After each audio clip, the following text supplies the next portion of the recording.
On ne craint pas la mort, comme... On n'y pense pas. On n'y pense jamais. On pense pas, on pense pas. Est-ce que vous avez déjà tué des gens?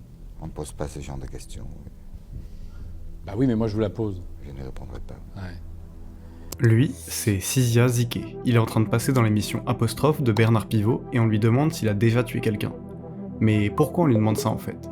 Sizia Ziké, c'est un aventurier. Il a été chercheur d'or au Costa Rica et en Australie, contrebandier en Afrique, organisateur de jeux clandestins au Canada et surtout écrivain. Il a écrit plusieurs livres à succès dont je me suis basé pour réaliser cette vidéo, alors installe-toi confortablement parce qu'aujourd'hui je te raconte l'incroyable histoire de Sizia Ziké. Ah, parce que vous êtes pilleur de tombes en plus. Également. Ah bon? Ah,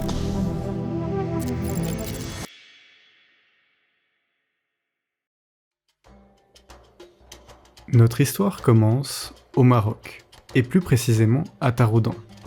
C'est ici, le 25 février 1949, que naît notre aventurier, d'un père légionnaire français d'origine albanaise et d'une mère grecque. Sizia y passe son enfance, et 7 ans plus tard, le Maroc obtient son indépendance.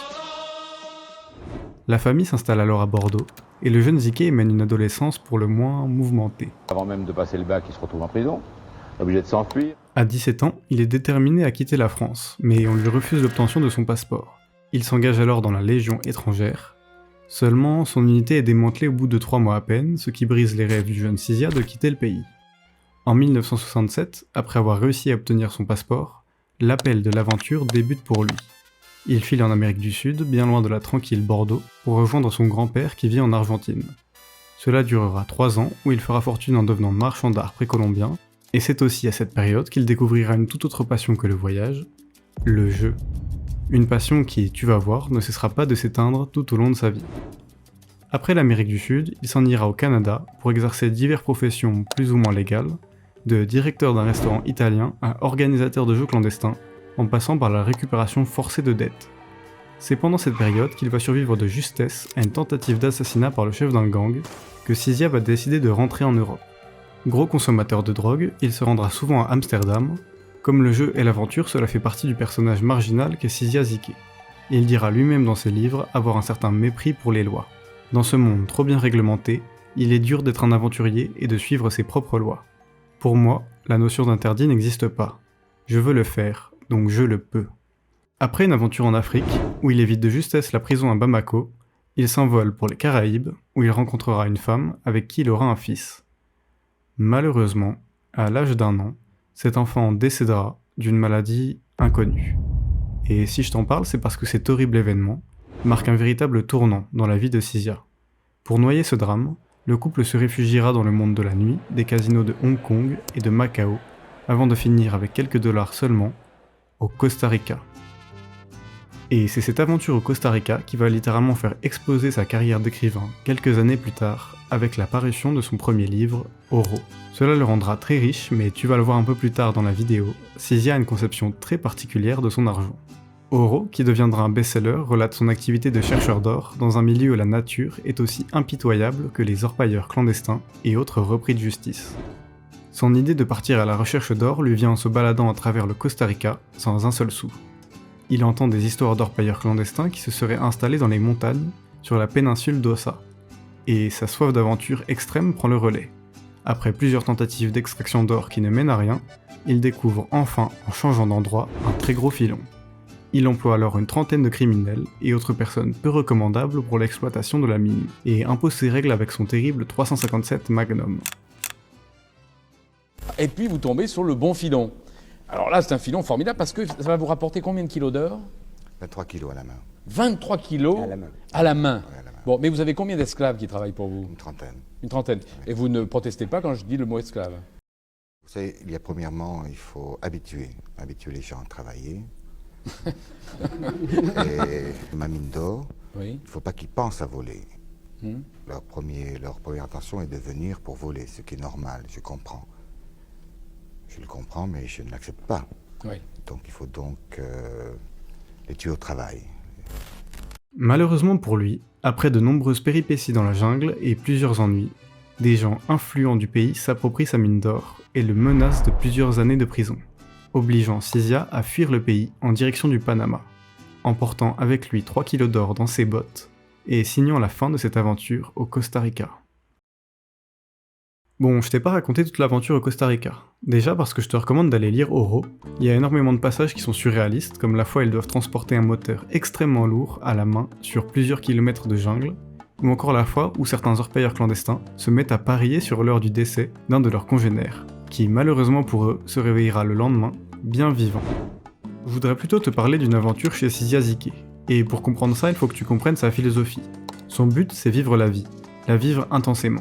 Et pour ça, il ne faut pas qu'elle se repose sur le confort, sinon le corps s'y habitue et rien n'a plus de saveur. Un peu avant, je t'ai dit que Sizia avait une conception particulière de l'argent et une passion pour le jeu.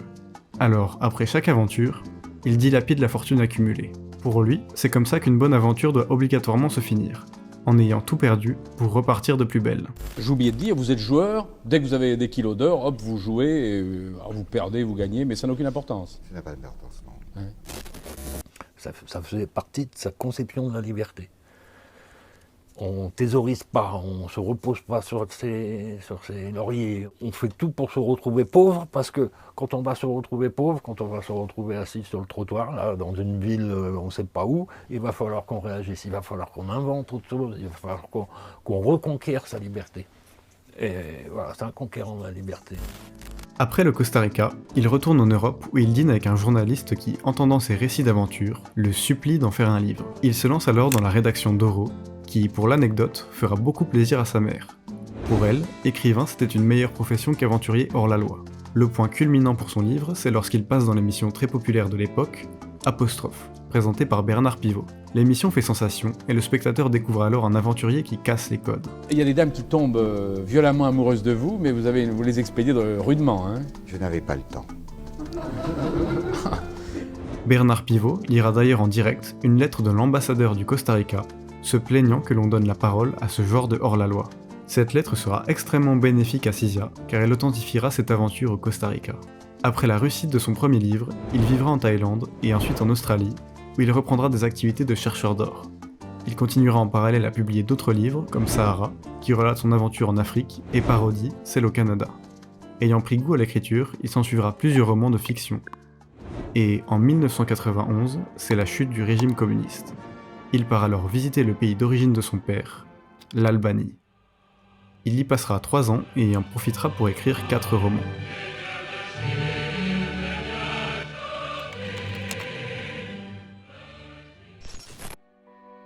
Quand j'ai lu Oro, j'étais frappé parce que ça voulait dire être libre. Nous vivons dans un monde occidental dans lequel de plus en plus de lois sont créées. Et d'ailleurs, ça a même un nom, l'inflation législative. Ça désigne l'accumulation de lois et la croissance de leur longueur. Quand la vie devient aussi codifiée et bureaucratique, on ne peut qu'être étonné par les aventures que mène Sizia. Mais comme il le dit lui-même, cette liberté a un prix. Et ce prix se paye souvent par le confort de vie. Pour lui, l'argent, mais aussi la possession en général, est une mauvaise chose, qui découle souvent de la peur des gens de ne pas survivre au lendemain. Or, quand on est aventurier, la survie est quotidienne. Et cette philosophie de l'aventure est extrêmement présente dans le best-seller qu'est Oro. Elle questionne énormément le lecteur sur la vie qu'il veut mener, et sur l'importance de la liberté dans l'accomplissement personnel. Comme le dit si bien l'auteur, une mentalité étriquée ne permet pas de vivre quelque chose de grand. Bon, je suis pas en train de te dire de quitter ton job de bureau pour aller t'enfoncer dans une jungle d'Amérique du Sud, quoique ça serait sûrement plus transcendant, mais déjà au moins de réfléchir à la façon dont ta vie doit être vécue. Et on peut aisément faire un parallèle entre la philosophie de Sizia Ziqué et celle du célèbre philosophe allemand Friedrich Nietzsche. Nietzsche critique la morale chrétienne, obéissante et soumise, une morale d'esclave comme il l'appelle, qui enchaîne l'homme et étouffe sa vitalité. Il décrit un concept qu'il nomme l'éternel retour, où vivre devrait se faire en imaginant que chaque action, aussi infime soit-elle, pourrait se reproduire durant l'éternité. C'est une expérience de pensée qui amène à se demander si ta vie devait se reproduire à l'infini, en serais-tu fier? Et l'aimerais-tu assez pour la revivre sans cesse? De cette façon, chaque action est un choix conscient que personne n'a imposé à l'homme, qui affirme sa volonté au-delà de toute conception morale, religieuse et sociale, pour ainsi dépasser sa condition humaine ordinaire, ce que Nietzsche appelle le surhomme. Et Sizia Ziqué est exactement ce surhomme que décrit Nietzsche. Il vit non pas immoralement, mais dans le chemin tracé par ses propres lois, ses propres règles qu'il s'impose à lui-même.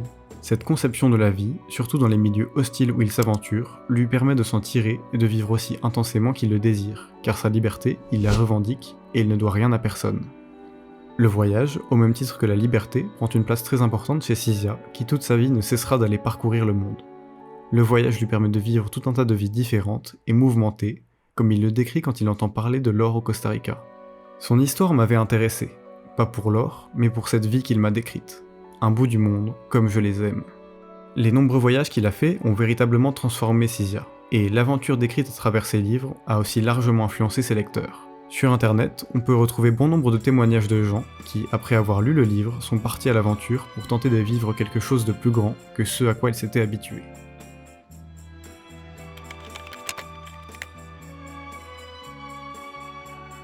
En 2009, il se retrouve en Guyane pour sa dernière aventure, aux côtés, encore une fois, d'orpailleurs clandestins. Il y écrira Oroenco, où l'on suit son parcours de la fin du Costa Rica jusqu'à la Guyane, et son projet de création d'une ville dans la jungle, avec un casino flottant, qui ne se fera malheureusement jamais.